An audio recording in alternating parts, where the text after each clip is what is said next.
If you believe the stories, mankind's pride gave rise to the Darkspawn.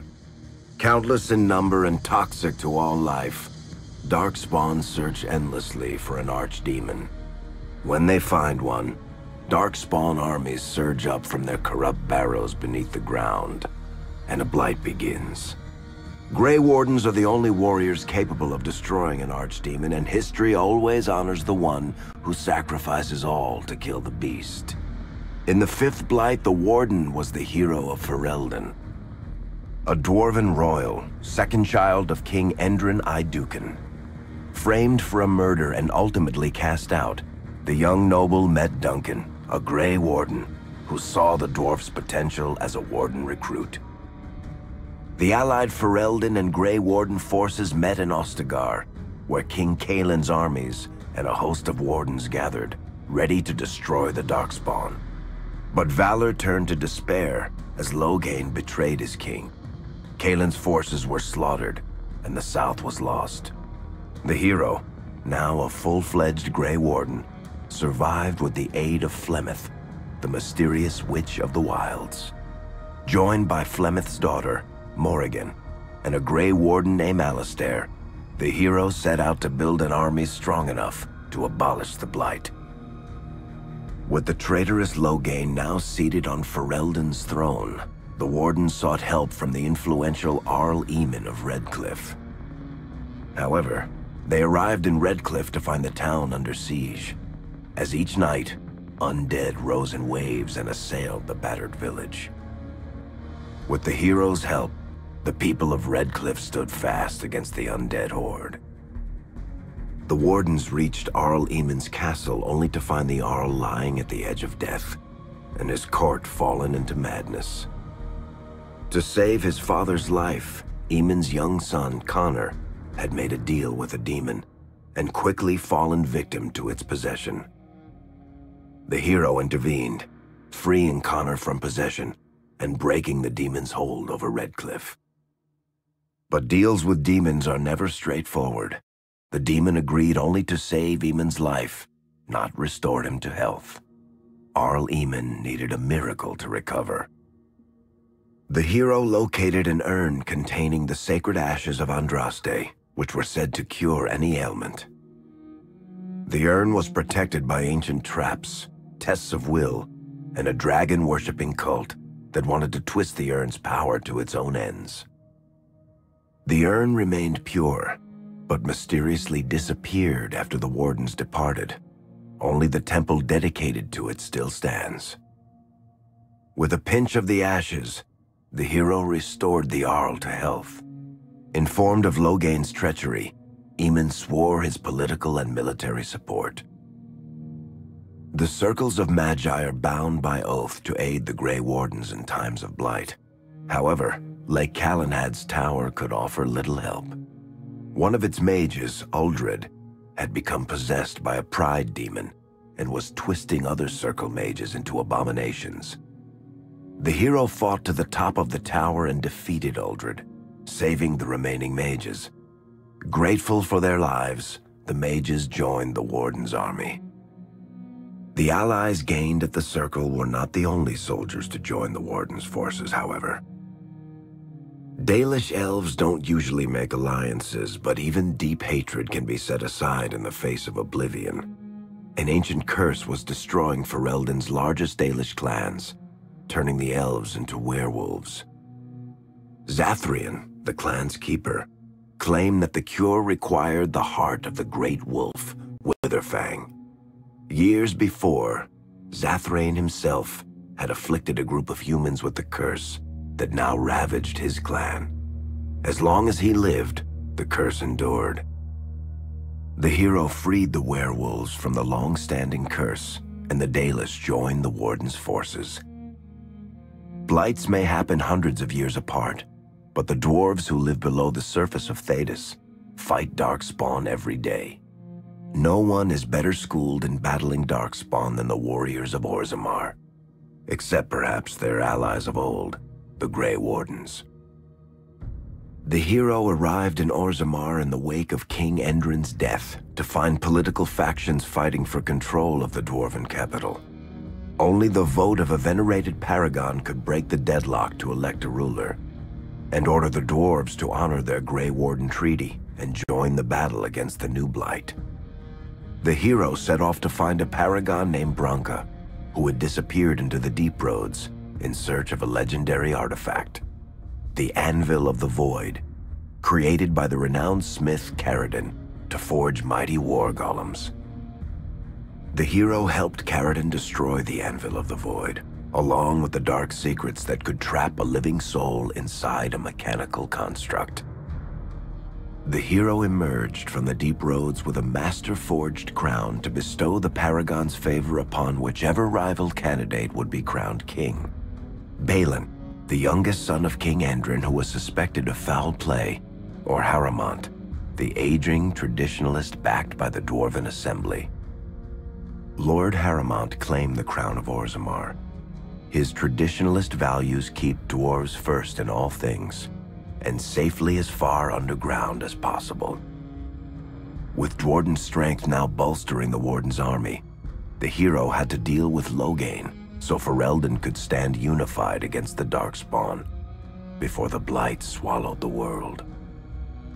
The kingdom of Ferelden stood divided. While some nobles supported Loghain's regency, others condemned his inaction against the Darkspawn. Civil war brewed, and Arl Eamon called a landsmeet in hopes of curtailing the conflict and removing Loghain from the throne. Alistair ended Loghain's life in the name of justice for the Wardens who died at Ostagar. As the Warden's united army massed in Redcliffe, the Darkspawn overran Denerim, laying siege to Ferelden's capital city. The hero's army fought valiantly through Denerim and broke the Darkspawn's siege. On Fort Dracon's highest tower, the hero's strongest allies fought alongside the Warden in a final heroic battle against the massive Archdemon. The Archdemon was killed without the sacrifice of a Grey Warden's life. With no Archdemon to lead them, the Darkspawn scattered. Most fled underground, still teeming in number and always seeking a new Archdemon to awaken. The shattered kingdom of Ferelden embarked on a long journey to recovery.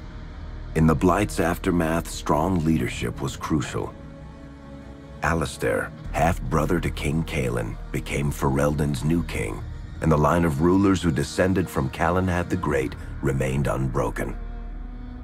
Ferelden still stands, as obstinate and resolute as the Dog Lords ever are, but the events of the Fifth Blight loom over it as the nation rebuilds. For people across Thedas, legends of the hero of Ferelden remain the nation's brightest beacons of hope during its darkest times. It all began in Kirkwall, the fall of Knight Commander Meredith, the Kunari Uprising, and of course, the Chantry's destruction and the onset of Mage Rebellion. One person always stood amidst the swirling chaos: Hawke, the champion of Kirkwall. The Hawke family fled Lothering, refugees from the Blight. Leandra, mother of the champion, and siblings Bethany and Carver, hoped to find refuge at her family's estate in Kirkwall, far to the north. As a mage with a family legacy of magic on both sides, Hawke naturally became involved in the events that ultimately led to the Mage Rebellion.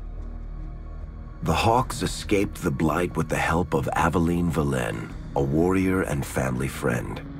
It's said that the family was also aided by Flemeth, the notorious Witch of the Wilds. Hawke's sister Bethany never reached the Free Marches. She was killed by Darkspawn while defending her family. The family's first years in Kirkwall were difficult. Leandra's brother Gamlin had lost the family fortune. The Hawks lived in poverty, forced to indenture themselves in return for entrance to the city. To pay off the debt, Hawke was forced to work for a band of mercenaries. All the while, Hawke and Carver did their best to hide Hawke's magic from the Templars. Opportunity eventually struck in the form of a dwarf named Bartran Tethras, who was planning an expedition to the Deep Roads. It was a long shot, but with gold gained from the expedition, Hawk could free the family from its criminal creditors and further Templar scrutiny. Hawk met a rogue Grey Warden named Anders, who possessed detailed maps of the deep roads. These maps were crucial to the expedition's success. Once Hawk obtained them, everything else fell quickly into place. Out of concern for his safety, Hawk insisted that Carver stay in Kirkwall rather than accompany the expedition. Hawk did find ancient dwarven treasure, but the group also stumbled upon a statuette formed from a strange red lyrium. Upon returning to the surface, Hawk learned that Carver had joined the Templars, pursuing his own fate instead of living in his sibling's shadow. The gold Hawk recovered from the deep roads brought back Leandra's stately childhood home in Hightown. The Hawks had barely settled into their new home when Leandra was murdered, a deeply sinister and twisted killing. Hawk hunted down Quentin, the blood mage responsible, but could not prevent Leandra's death. Leandra's tragic death was part of a critical problem facing Kirkwall: rising tension between the city's mages, who felt increasingly oppressed, and Templars, who grew increasingly suspicious of their activities.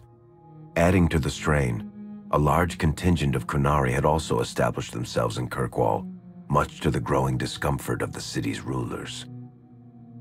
After their dreadnought was shipwrecked many years before, a group of stranded Kunari were allowed to remain in a cordoned-off area in Lowtown.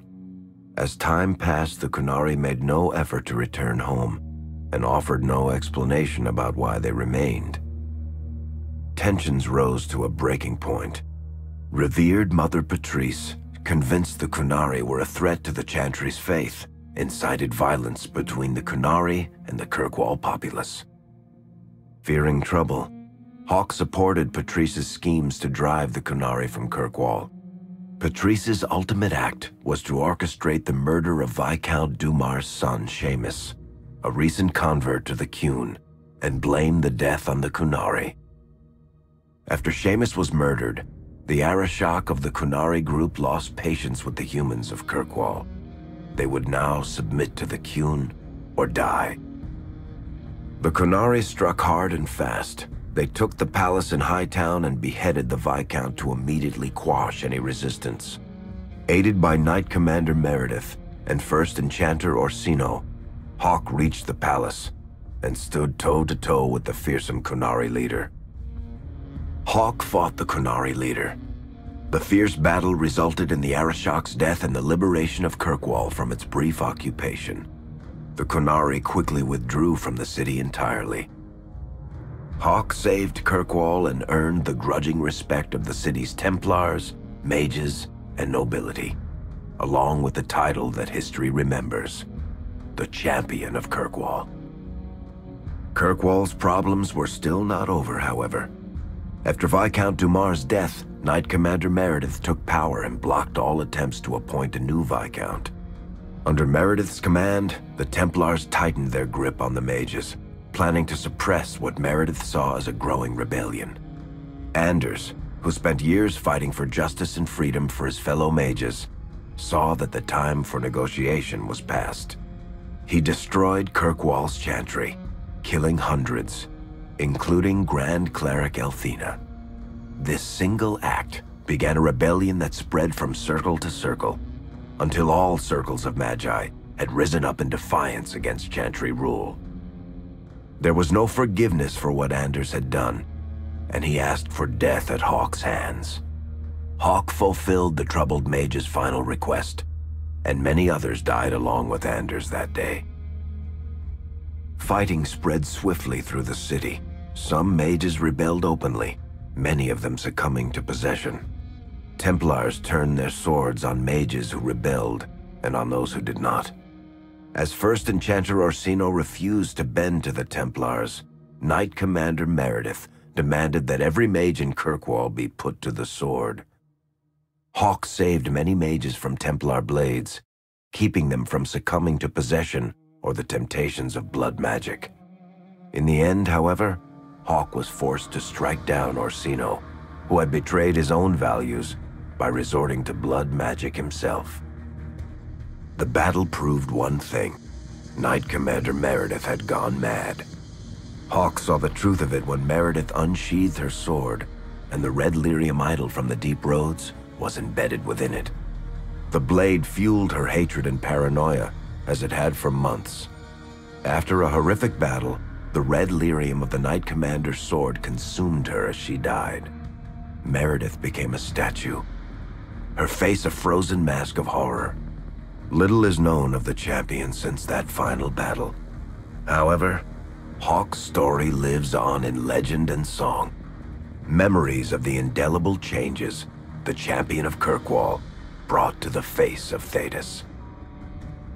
The Mage Rebellion in Kirkwall was felt throughout Thedas, the news spreading like wildfire. The Templars clamped down in response, but each new restriction only made things worse. Led by Grand Enchanter Fiona, the mages voted for independence. The Circle of Magi would govern itself, without the Chantry and especially without the Templars. The result was cataclysmic. 2 circles were destroyed. Those within killed to the last mage, before the rest fled into the wilderness. Perhaps the mighty Empire of Orlais could have intervened in the war before it began, but that was not to be. Grand Duke Espard began a deadly civil war against Empress Celine, vying for the Orlesian throne. The mages were offered safe haven in neighboring Ferelden, but the Templars followed, and so their battle spread across all of Thedas. As head of the Chantry, Divine Justinia ordered the Templars to stand down. They refused, declaring their own independence. Thus, the war began in earnest. Templars hunting mages, mages fighting Templars. Their clashes wreaked untold destruction, and all sense of order was falling to pieces. Divine Justinia made one final desperate bid to end the war. She approached the leaders of both sides and convinced them to come to a conclave held on neutral ground. With the Chantry to mediate, mages and Templars will talk for the first time since this all began. It is our last, and perhaps our only, chance for peace.